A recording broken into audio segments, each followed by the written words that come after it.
யெஷுவாவின் மணவாட்டி சபை வழங்கும் வாழ்வின் வழி. ஜூலை மாத மடல் 2025. நித்திய மீட்பு.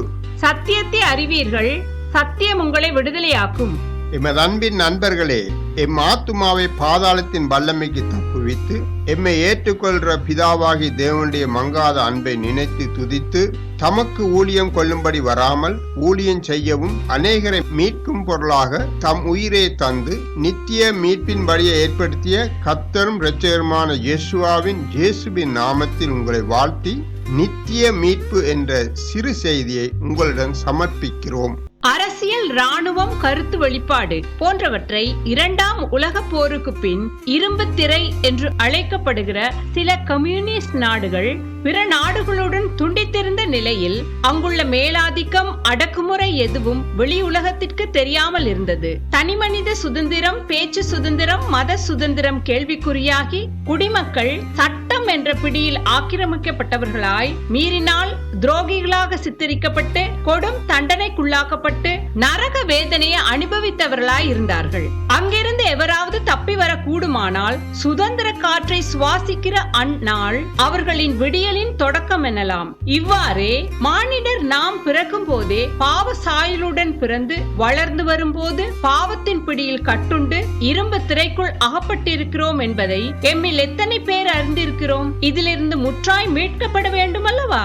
ரோமர் 3:23-24 வரை. எல்லாரும் பாவம் செய்து தேவ மகிமையற்றவர்களாய் இலவசமாய் அவருடைய கிருபையினாலே கிறிஸ்து இயேசுவில் உள்ள மீட்பை கொண்டு நீதிமான்களாக்கப்படுகிறார்கள். நித்திய மீட்பு என்பதன் பொருள் என்ன?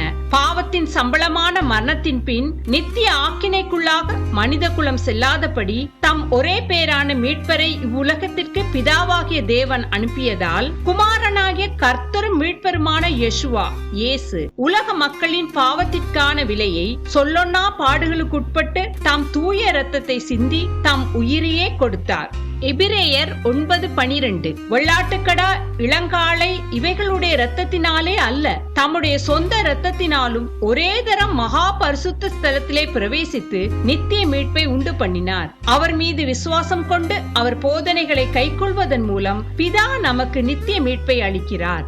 படைப்பின் தேவனோடு ஆதியிலே அந்யோன்யமாய் பேசி மகிழ்ந்து வந்த மனித குலத்தின் ஆதி பெற்றோர் மீறுதல் என்னும் கீழ்ப்படியாமையினால் பரிசுத்த தேவனுக்கு முன்பாக நிற்க சற்றும் தகுதி இல்லாதவர்களாய் குற்ற உணர்வோடு வாழ்ந்ததுமல்லாமல் தொடர்ந்து வந்த அவர்களது சந்ததிகளும் மென்மேலும் பாவத்தின் வழியில் செல்லவும் அது வழிவகுத்தது. தேவனுடைய பிள்ளைகள் என்ற நிலையை இழந்து பரிசுத்த தேவனை விட்டு தூரமாக்கப்பட்டு சாத்தானி இரும்பு திரைக்குள் அகப்பட்டு கொண்டதால் சகல கதவுகளும் மூடப்பட்டு விடுவிப்பார் இல்லாத நிலையில் காலாகாலமாய் சிக்கிக் கொண்ட மனித குலத்தை தேவன் நிர்ணயித்திருந்த காலம் வந்தபோது வாக்களிக்கப்பட்ட மீட்பர் மூலமாக மானிடரை மீட்க தேவன் விருப்பம் கொண்டார்.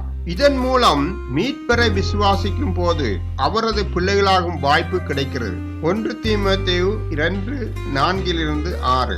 எல்லா மனுஷரும் ரட்சிக்கப்படவும் சத்தியத்தை அறிகிற அறிவை அடையவும் அவர் சித்தமுள்ளவராய் இருக்கிறார். தேவன் ஒருவரே, தேவனுக்கும் மனுஷருக்கும் மத்தியஸ்தர் ஒருவரே. எல்லாரையும் மீட்கும் பொருளாக தம்மை ஒப்பு கொடுத்த மனுஷனாகிய கிறிஸ்து இயேசு அவரே. சிலுவையில் எல்லாருக்காகவும் செய்ய வேண்டிய அனைத்தையும் கிறிஸ்து செய்து விட்டதால் நம்மை பிதாவுடன் இணைக்கும் பாலமானார். ஏனெனில் கிறிஸ்துவின் பலியை மாத்திரமே போதுமான முழுமையான பாவ நிவாரண பலியாக தேவன் ஏற்றுக்கொண்டார். எபேசியர் 2:13. முன்னே தூரமாய்ந்த நீங்கள் இப்பொழுது கிறிஸ்து இயேசுவுக்குள் கிறிஸ்துவின் இரத்தத்தினாலே சமீபமானீர்கள். சில வருடங்களுக்கு முன் நெதர்லாந்தின் வடக்கு பகுதியிலே சிறிய மண் திடலில் குதிரைகள் மேய்ந்து கொண்டிருந்தன. திடீரென பெய்த அடைமழையானது குதிரைகள் நின்ற இடத்தை சுற்றி வர குளம் போல தண்ணீர் நிறைந்து காணப்பட பயத்தால் அக்குதிரைகள் தங்களுடைய பண்ணைக்கு திரும்ப முடியாமல் திணறி கொண்டிருந்த போது அக்குதிரைகளின் உரிமையாளன் ஒரு குதிரை மேல் ஏறி அவ்விடத்திற்கு சென்று அக்குதிரைகளை வழிநடத்தி மீட்டு கொண்டு வந்தான். சாத்தான் வெள்ளம் போல் நம் வாழ்வில் செயல்பட்டு நாம் கடந்து செல்ல முடியாதபடி தடுத்து வைத்திருந்தாலும் பரிசுத்த வேதத்தின் போதனைகள் நம்மை காப்பாற்றி நம் இரட்சிப்பின் தேவனின் நித்திய மீட்பின் வழியில் நடத்தும் ஆற்றல் கொண்டவை என்பதை மறக்க கூடாது. தேவன் ஏற்படுத்திய மீட்பின் திட்டத்தை அறியாத அநேகர் நித்திய நரகத்தை நோக்கி பயணிப்பது வேதனைக்குரியது. அன்பானவர்களே, எபேசியர் 1:7 கூறுகிறது போல, தேவனுடைய கிருபையின் ஐஸ்வர்யத்தின்படியே கிறிஸ்துவின் இரத்தத்தினால் பாவ மன்னிப்பாகிய மீட்பு இவருக்குள் நமக்கு உண்டாயிருக்கிறது. இவ்வுலகில் நம்மை சுற்றி, நாம் வசிக்கும் தேசத்தை சுற்றி, உலகத்தை சுற்றி நடக்கும் எந்த சம்பவங்களை நாம் கேட்க நேர்ந்தாலும் திகில் நம்மை ஆளாமல் கிறிஸ்து கொடுக்கிற சமாதானம் நம் உள்ளத்தில் நிலைத்து நிற்கும். இவ்வுலகின் பயங்கரங்களிலிருந்து நம்மை அவர் மீட்பதோடு நம் ஆத்துமா அவரோடு என்றென்றும் மேலோகத்தில் மோட்சத்தில் வாழ நித்திய ஜீவனையும் அவர் தருகிறார்.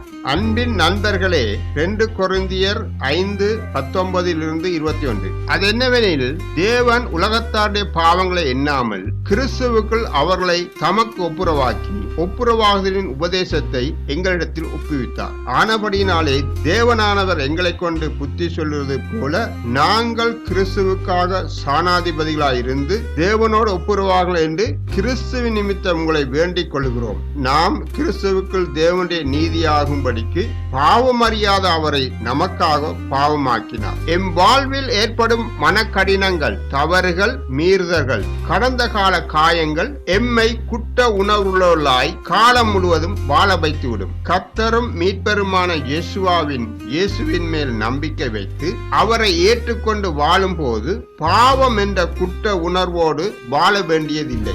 நாம் செய்ய வேண்டியது என்ன?